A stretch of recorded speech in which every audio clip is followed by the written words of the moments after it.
Well, today we're going to start off with a real obvious tip. If you change the light bulb and your switch still don't work, you probably need a new switch. These are real easy to change, and we'll show you exactly how to do that the safe way today. First thing we want to do is head down to the breaker box and make sure that there's no power going to the lights or to the switch itself. Next, at the switch, we can simply begin to remove it from the wall. As you can see, there's just two screws that are holding it in, and now once we have those removed, we can pull the switch out, and then we should have three wires that are connected to the switch. This is where it gets easy. Just remember which wires go where, and we're going to apply that to the new switch that we're installing. No matter how old the light switch is, everything should remain the same, so there's going to be nothing that's going to be confusing.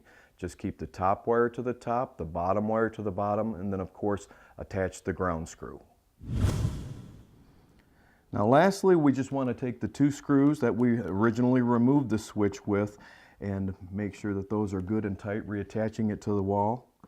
And that should be it. Should be perfect. A good working switch, done safely. But we got another problem. Darn, they don't match. And I've got a nice new switch cover and everything. So, one last tip. Don't forget to turn the breaker back on, otherwise you might find out that your lights still don't work. Yeah, buddy. For more tips and information, tune in next time. Working to keep your home healthy and safe, I'm Jeff Lee.